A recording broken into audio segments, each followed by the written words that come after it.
once you take yourself. There we go. Cool. Awesome. Okay. All right, We're everybody. live. All right. We are back with the ReVitalized Podcast. ReVitalized Podcast. ReVitalized Awesome. Podcast. Here we go again. Oh gosh, that's always fun when we do this. Yep. Okay. Well, ReVitalized Thank you. Podcast. thank you everyone for joining us again.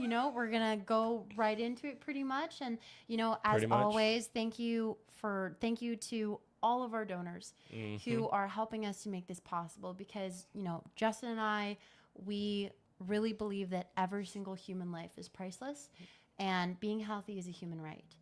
And so we want to do everything that we can to make health, natural health. Make kind health great again. Okay. But to make natural health, the kind of health that your body That cut has might have been been a bit too trying, deep. has been trying to achieve for you this entire time, right? Because you have a natural, organic machine. Mm-hmm. That's Possible. better than any Lamborghini, Yes. any Ferrari. Uh-huh. Better than a freaking rocket ship. That's for sure. Our bodies, the Definitely. human body, is the most advanced, fantastical piece of machinery on the face of the earth. Absolutely. Absolutely. It is beautifully and wonderfully made. And, it's just wonderful to learn more and more how to take care of it, right? Exactly. Which is what we're going to go into today. So, of course, our last podcast was about nutrition, was about the living diet. In other words, a diet that helps you to live.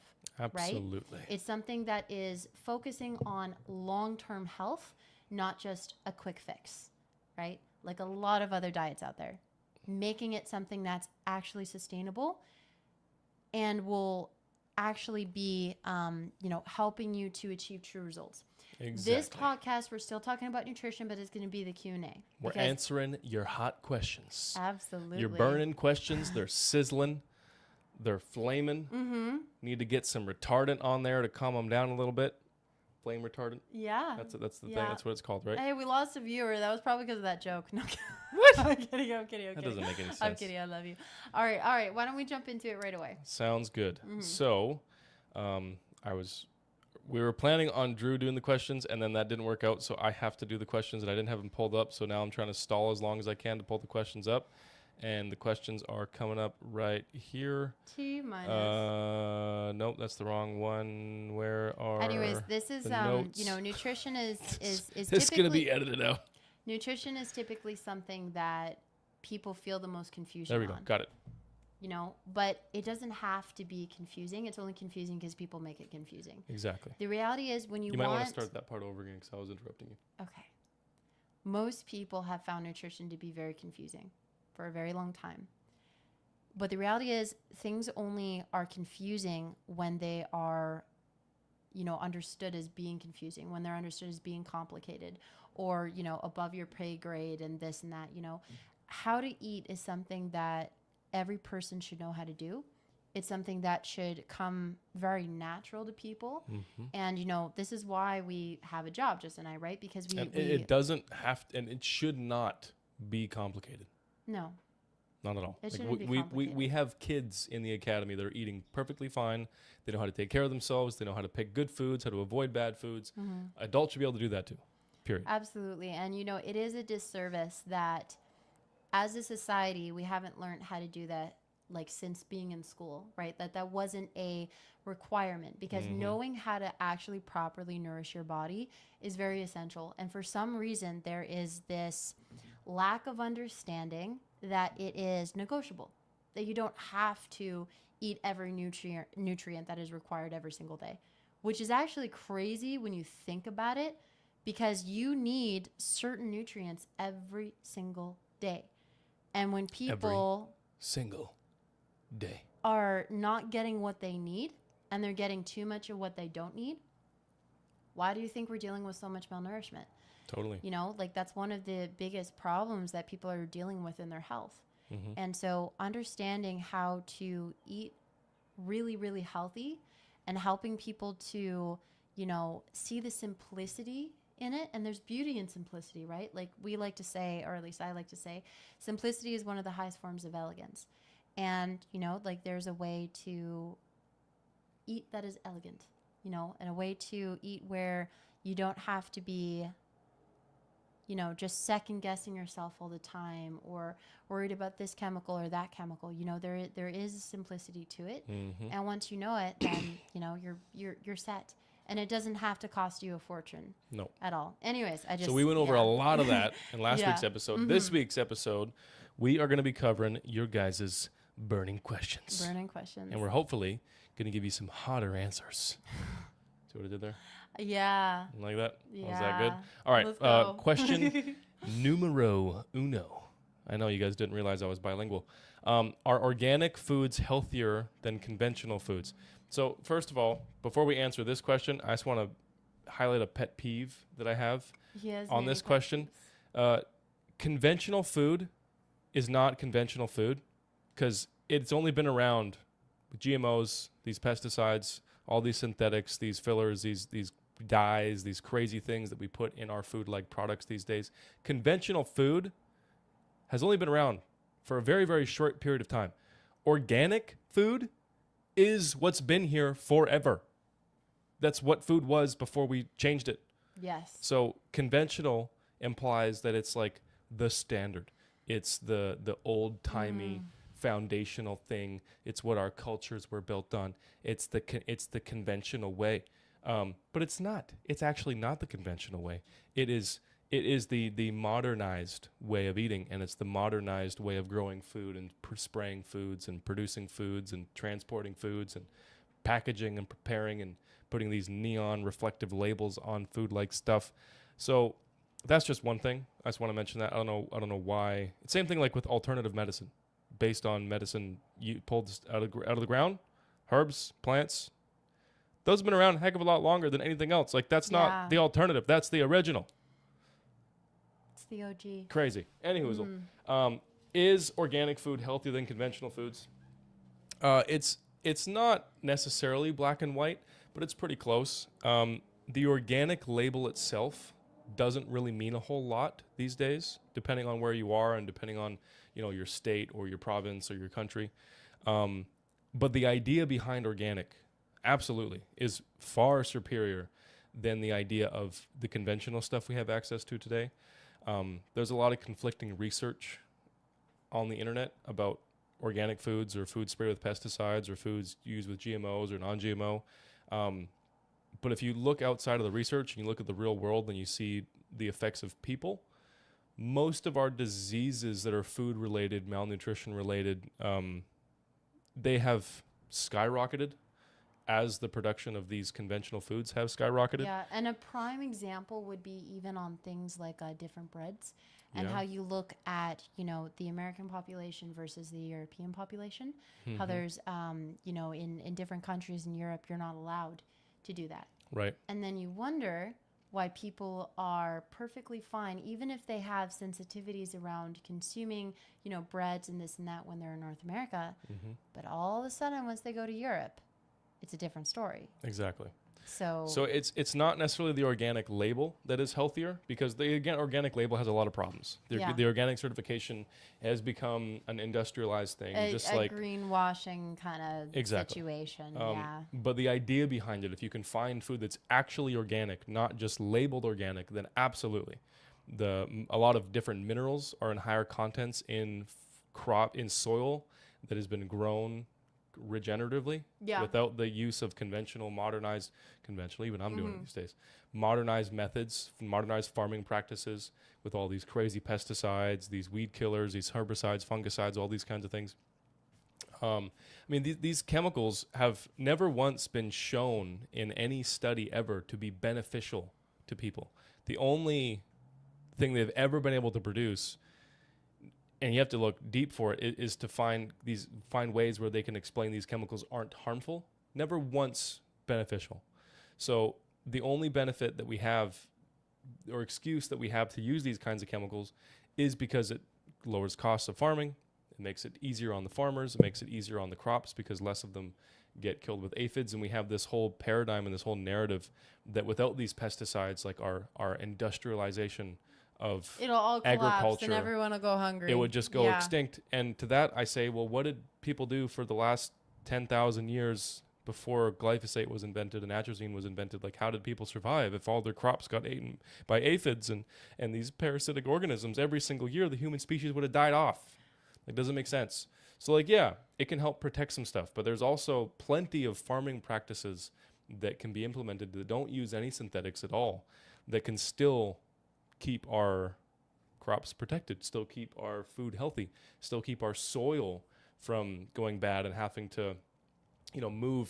Farms have to move from region to region after they use so much of these industrialized synthetic chemicals that they can't even grow stuff anymore after a few seasons. Like, that doesn't sound like it makes good, healthy food to me. So we always recommend you shop local. Try to find a farmer, a rancher, somebody that you can get in touch with that actually handles your food, or at least has direct contact with people who handle your food. Try to get them, where you make sure there's as little chemicals as possible, as little synthetics as possible. And that goes for organic as well. I mean, there's herbicides, fungicides, there's chemicals that they can spray that are still certified organic. Yep. And on top of that too, they themselves can still have the organic certification, but still even use like commercial pesticides. Yeah. And there's lots of different situations where they can get allowed to do that, and this and that. So it can mean that there is a higher chance that you're getting a better product, but at the same time, again, it's not a guarantee. No, it's not. But I mean, on the flip side, though, especially with where the economy's been at least up in Canada, I mean, the price difference between organic and non-organic is not really that much anymore anyway. So the argument of you can't afford the healthier option, it's kind of dwindling away. Doesn't really, it's not really realistic anymore. The only time that people actually spend more money is if they want to get with the organic or the natural or the gluten-free versions of their favorite snacks. Real food, like whole foods, the prices aren't really that much different. It's expensive no matter what label you're putting on your apple. But where people really end up spending a lot of money is when they spend $6 on a bag of chips instead of $2. In that case, just don't buy the chips at all. You know? And again, or if you do, have it like a treat, like chips are supposed to be, not a daily, weekly thing.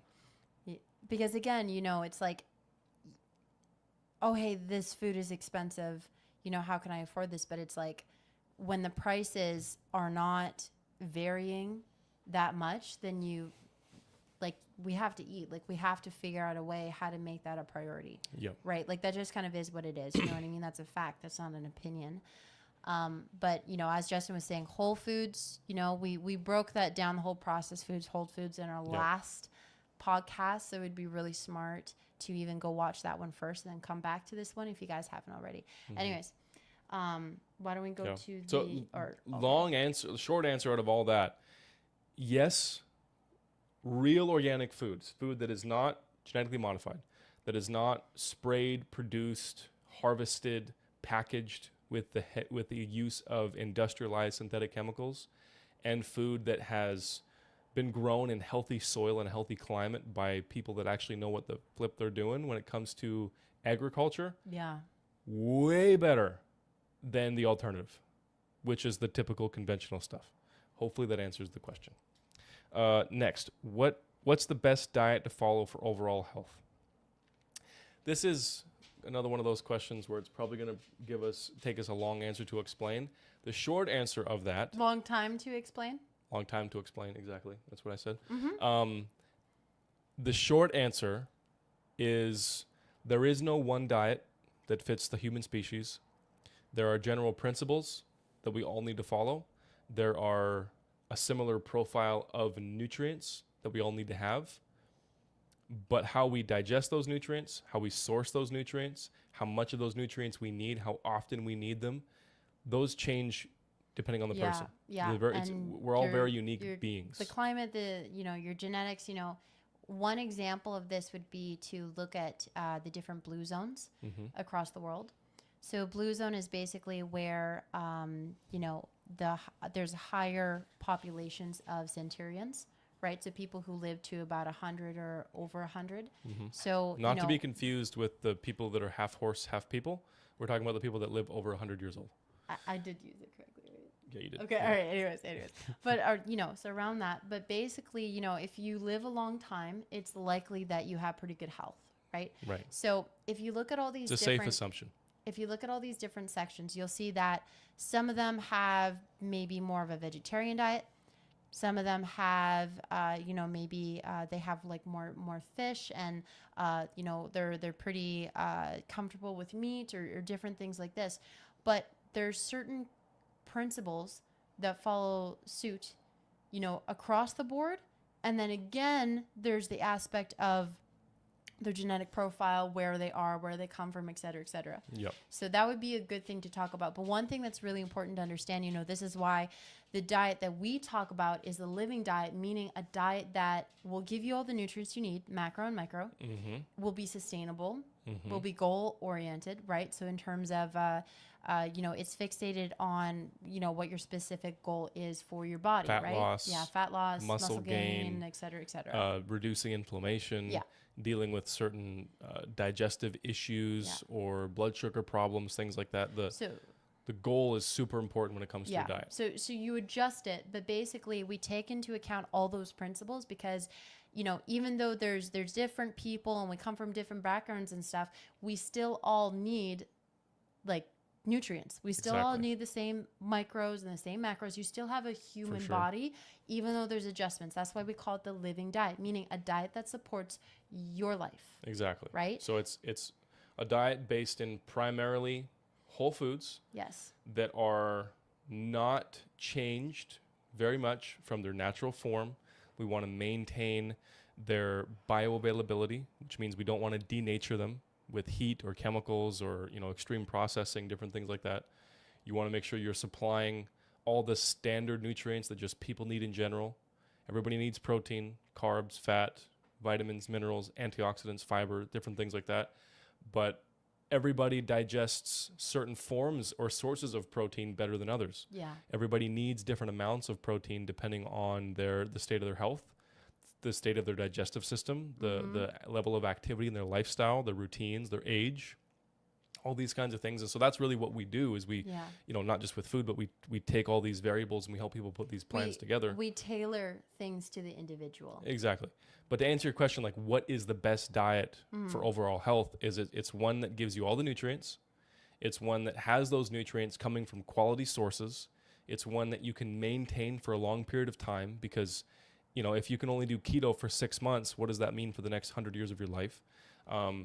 It has to be a diet that you enjoy. That's really important because, even if it's perfect on paper, if you don't actually like eating, then it just becomes work. And life is already enough work. Fueling your body shouldn't be more work. It should be easy, simple. You should be able to, express creativity in it, change up the flavors, change up the meals, change up the schedule, different things like that. Because otherwise you're going to get bored and you live in a world that is, massively populated by hyper-palatable, neon bright food labels. And these food-like products on your TVs, on your iPhones, on your magazines, at your friends' homes, in your cupboards, in your pantry stairs, sometimes lost in your big couch. Like it's impossible to get away from. And so if you don't like what you're eating, then eventually you're going to crack and you're going to go to Domino's, you're going to go to McDonald's, you're going to go to the wrapper, you're going to go to the box, you're going to go to whatever it is that you used to do or whatever it is that you're around the most. And that's not a good thing. So if you want to learn more about this, watch our previous episode. Yes. But start to like a good first step, like just get something to track your nutrition, like Chronometer, MyFitnessPal, whatever, and just start learning what's in your food. Like what is the difference between a vitamin and a mineral? What is the process of protein getting broken down into amino acids, and what do some of the most popular amino acids like do for your body? Yeah. What are ways to support that process? Exactly. Just start to educate yourself on nutrition. And if you just want to overall maintain good basic health and meet your nutritional requirements, if you're using a good app like Chronometer, like we're big fans of Chronometer, you can figure it out pretty easily. You can get a good baseline pretty easily. It's not very hard. The hard part comes in when you're trying to combat chronic conditions, when you're trying to combat digestive issues, when you're trying to combat things inside of your body that are fighting against you living a healthy lifestyle. And you have to account for the nuance of that. And you have to try to figure out the best budget. You have to try to figure out the best sources of all these things. You have to try to figure out how to make them taste good. You have to try to figure out all the, like, that's the hard part. But just the what is the easiest thing there is when it comes to food. The how to do it, that's where, most people honestly need help. most people don't or won't do this by themselves. And so they need that support system. And that's why we're doing this podcast. But that's the answer to the question, is just what's the best diet. It's just one that gives your body what it needs in a form and is from sources that you can actually digest really quickly. Absolutely. And again, just how we were talking about, the sustainability, the longevity of the diet that you choose, right? We have to take a holistic approach to everything we do in life, right? Because things have to be able to last. You have to be able to get results. And in order to get results in anything, consistency has to be there. So if it's not sustainable, you're not going to be able to be consistent. If you're not consistent, you're not going to be able to have results. Exactly. So if you're not making sure that you're very satisfied and content, like emotionally and mentally with your diet, if you're not making sure that it is, financially sustainable, if you're not making sure that it is sustainable with the people you live with, right? Because that can get in the way, that can make you feel lonely or get in the way of the times when you make food or this or that, right? Like all these other aspects, right? This is why we very strongly believe in the holistic approach with everything we do, with, with finances, with food, with exercise, with everything. Exactly. That's the perfect segue. So the next question, how can I boost my immune system through diet? Awesome question. Great question. First and foremost, just to kind of connect the last answer and this answer together, you have to give your body everything that it needs. Yeah. Like that's rule number one. If you're malnourished, mal meaning wrong, bad, incorrect, off of balance, and Lacking. nourish obviously just means nutrition. Like your body, it's not reasonable to expect your body to be able to make a healthy immune system. Yeah. Because it doesn't have the ingredients to do it. You're trying to build a brick house out of sand. It doesn't work. It's not going to happen. You don't have brick. So you're going to get a sand house. And the sand house is not a house because sand falls. And it gets blown over by a strong wind and everything else. Like, it's not a good idea. It doesn't last. So you have to make sure that whatever diet you're following is giving your body a extremely wide breadth of nutrients. All the vitamins, not just 2 or 3 of them that you saw on Instagram. All the minerals, not just the ones that you heard are good for testosterone. You got to get all the essential amino acids, and even more than that, because there's 9 essentials, but there's lots of different. There's like 20 something amino acids that you can get in your body and give you benefit. So are you just sticking to only the 9 essentials, or are you getting the ones that can also help? We don't want to just go for the minimum here. We want to go for like a thriving body. So you have to learn those things. Like I said, the easiest place to start, just join the academy, go through Holistic Clarity. Like in 30 days, you'll learn a lot. And that's the initial course that we have available to every member. Yeah, it's our beginner's course. And then after that, a few things that are really important for your immune system from food. To get specific, I'd say antioxidants are like probably number one, number 2. Yeah, well, no, water. Water Would be number 1. You caught me on that one. And 2, I actually would say would probably be sunlight.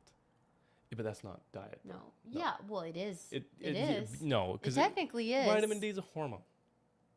It's a vitamin that acts as a hormone. Yeah, but it also, sure. It's you can't eat the sun. Anyways, last time I checked. No, but your body makes it into that. Yeah. Yeah, you can't produce it without it. So it is it is nutritional. That's true. Is my point. But you can't eat it, so it doesn't count. You technically just eat it in a different way. Like you're still consuming it. If I can't taste it, it's not food. You've never tasted the sun? Never. Not once, unfortunately. I wish I could have. Taste the light? It's like warm and fuzzy. So water, super important. Yes. Your every system in your body needs water to work. Period. It's like if your house doesn't have power, none of your lights work no matter what light bulb you put in there. You need to have power going to your house.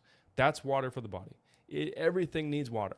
So water, single most important nutrient, period, end of story, ever. Yes. Second, I'd say probably antioxidants. You can argue sunlight. Well, again, with the whole holistic approach, right? Yeah, of course. Yeah. But antioxidants, because one of the biggest things that affects people today is inflammation, chronic inflammation. Yeah. Oxidative damage is one of the biggest causes of chronic inflammation, and free radicals help fight against oxidative damage. So getting more... antioxidants help fight against free radical damage. That's what I said. No, you said free radicals. It's not what I said, but that's what I said. I know. You're right. Okay. Yeah. Anyways.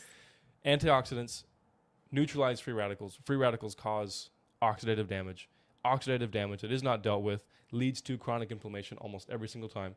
So consuming more antioxidants in your diet is going to be really helpful to help your body reduce the inflammation, reduce the oxidation. By default, means that your immune system is going to be much better because you're not fighting against nearly as much stuff. Yes. So it'll get improved, it'll get stronger, you'll get a chance to recover. Fiber and resistant starches are also really important nutrients to mention. Just to quickly pedal back a little bit there with the antioxidants. We're going to pedal back? You can circle back, whatever little saying you want to go with. We're going to pedal backward in a circle. But you can actually look up the different ingredients that have a higher, I forget what it's the ORAC scale. Yes. Yeah.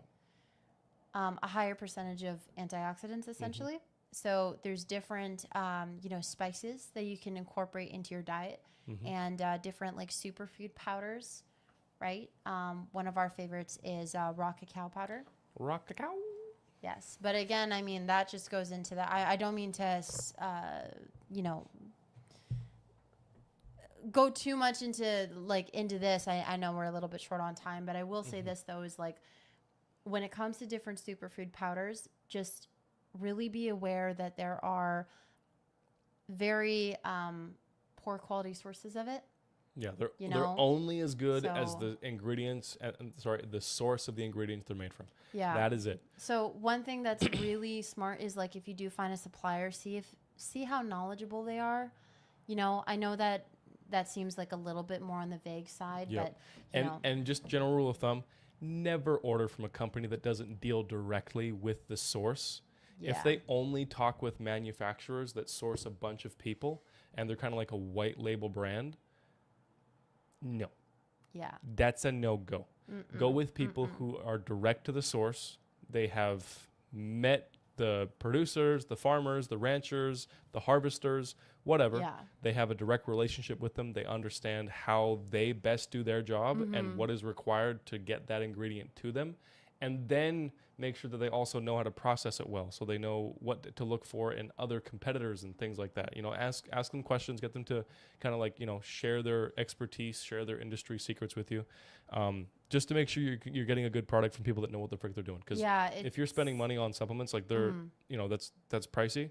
That money should go to a good place. And it's just there are a lot of, different powders and different things like this that you can get that are not going to be so great, to the point where you may as well just focus on probably trying to just eat like more vegetables and fruit. So if you try to go the superfood route, like just be aware that there's a lot of, again, the greenwashing thing where people are like, oh, well, this is so good for you. But it's like, hey, hold on. But how did you actually source it? Like this, super important. Yeah. So anyways, not to sideline. No, that was a good backpedal in a circle. So, fiber, resistant starches. Yes. Those are also two very important nutrients for your immune system, specifically because they act as food for your beneficial bacteria, your gut bacteria, your bacteria in your mouth. Your immune system is like up to 70-80% the bacteria in your body. So making sure they're well fed is really important. Yes. I hope that makes sense. The bacteria regulates your immune system. Exactly. So if you don't have a, as Justyn said earlier, a breadth of variety,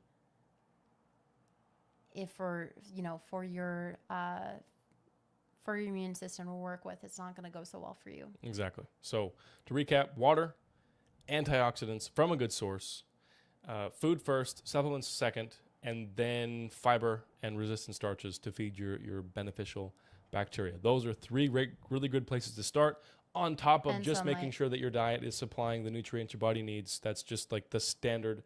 It's like if you're running a high performance engine, putting regular 98, 94 octane fuel in a Ferrari engine is silly. You would never do that. So don't put bad fuel into your body when it's infinitely cooler and better than a Ferrari. You can replace a Ferrari. You can never replace your body. You can rebuild it. True. You can't replace it. Yeah. So make the most of it. Exactly. Okay, next question. Is keto safe and effective? I'm gonna let you take this one. Safe and effective. You feel very passionate, but just remember to not. Yeah, I know we're coming up on the time. Okay, so short answer, it can be. Long answer, I would never do it. Elle would never do it. We would never promote our clients to do it. No. There is definitely lots of merit in low carb diets. Mm-hmm. There is definitely lots of merit in a period of time where you cut down on sugar, you cut down on simple carbohydrates, you cut down on carbohydrates in general. Yeah, you focus on good fat and good protein and, like, of course, cut out all the processed food and stuff, which has its own benefits. Absolutely. There is a lot of merit, a lot of benefit ultra-processed food, excuse me. Making, like, 99% of all your carbs coming from complex carbs only, so carbs with fibers and, you know, heavy starches and lots of minerals, lots of vitamins, like really, really dense carbs. Think like a sweet potato with the skin on versus a slice of white bread. Okay, complex, simple. But the ketogenic diet is a diet where you're artificially putting your body into ketosis. Yeah. Right, and you're burning ketones. If you're not burning ketones, it's not a keto diet. So if we're talking about the actual keto diet, I don't believe that is sustainable long term for anybody. Like personally, I've not met anyone who has done the keto diet for longer than 3-5 years straight with no breaks and not seen health risks come up from that. Yeah. So if you can't maintain it for a long time, then I don't really see the point, especially if you can do the same thing. You get the same benefits from the keto diet with just a regular whole food based diet. The weight loss, the energy, the brain fog going away, like all the things that people talk about from ketosis, you can get from just a whole food diet. You don't have to get into ketosis to do those things.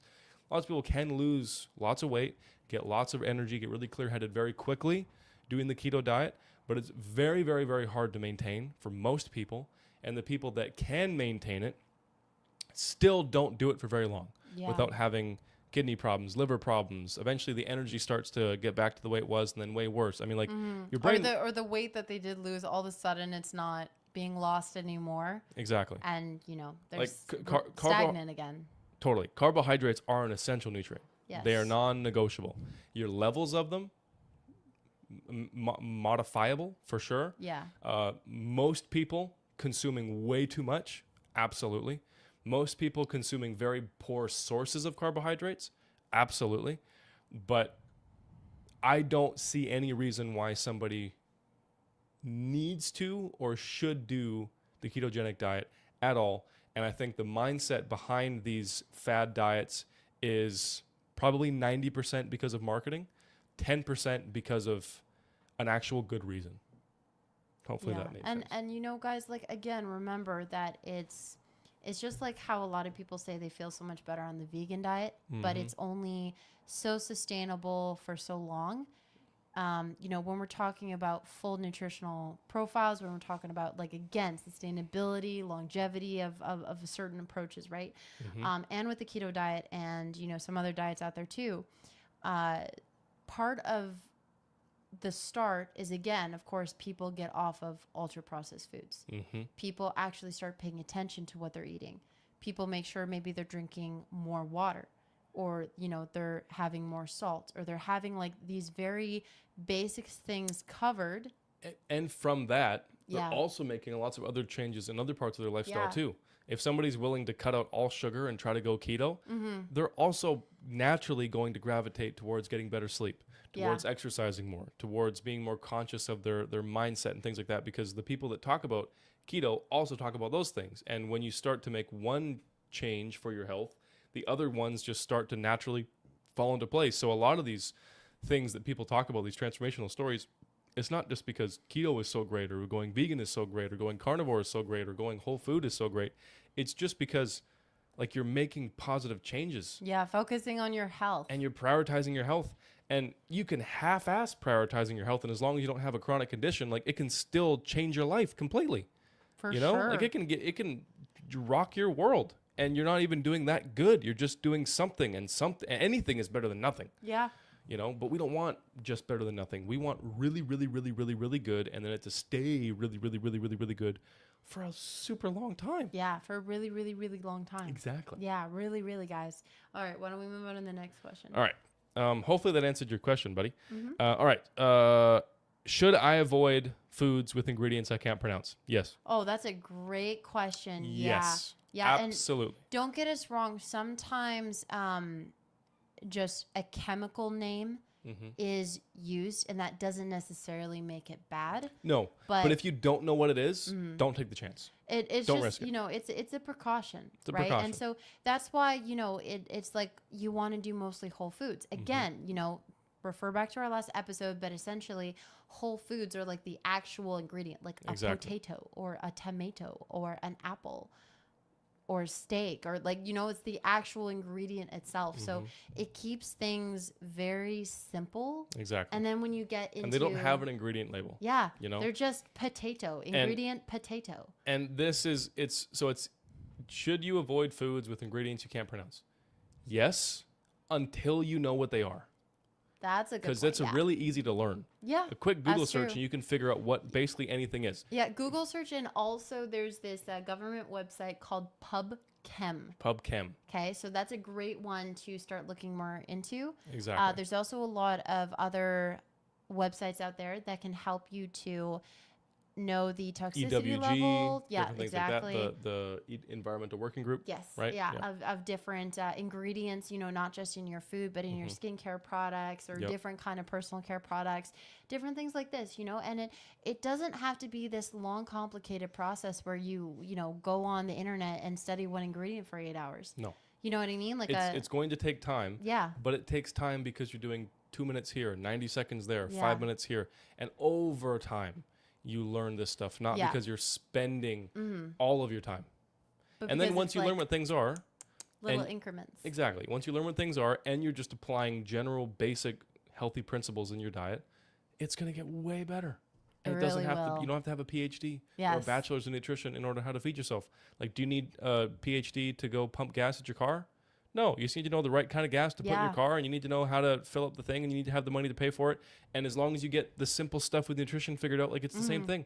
Once you learn it and you know it, and you've been taught, or you've had some help, like you do that once, and then you can just maintain over and over and over again. And it's not hard. It's not hard at all. Exactly. And just like Justyn was saying in the beginning of this podcast, the basics, people being able to cover their diet, what they're eating, how to organize this is what we want everyone to know. This is the content that we're really aiming to make more available. Exactly. Because it is a human right. Everyone should have the chance to be truly healthy. Now, when you need where people really need a more one-on-one approach is when they can't do it on their own.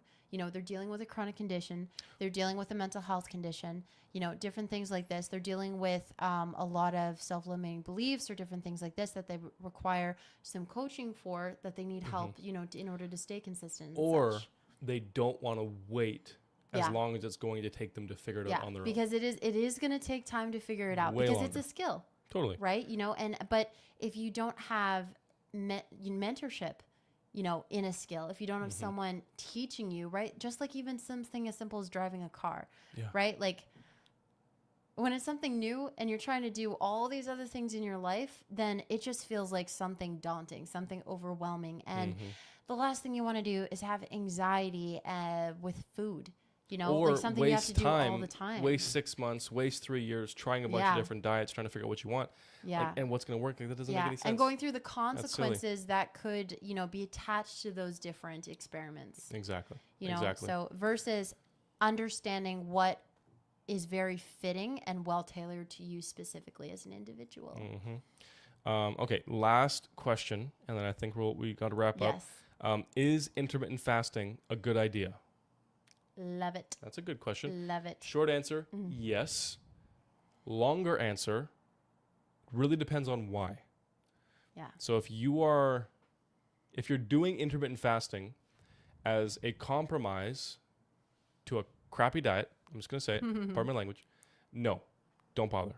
If you're doing intermittent fasting as a tool to add on to your diet and you have a good base already and you want to get the benefits of intermittent fasting, You want to improve your digestion. You want to make your meal prepping easier. You want to promote, boosts to your immune system.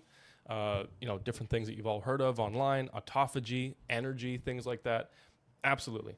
But if you're using intermittent fasting as a crutch or an excuse to go out and smash an XL-sized pizza because you intermittent fasted for a week straight, that's silly. Yeah. If you are using intermittent fasting as an excuse or as a way to lose weight despite not making the right choices in your lifestyle to do that without intermittent fasting, then no. Intermittent fasting is a tool. It's not a replacement. Mm-hmm. It's a skill. It's not something that you can use as a crutch. Yeah. Otherwise, it won't work very well and you won't stick with it. It's the same thing with supplements. Exactly. And if you don't stick with it long enough, then it's not really going to do that much for you anyway. Exactly. Without consistency, you are not going to get results. Exactly. That's the same with anything worth having. For sure.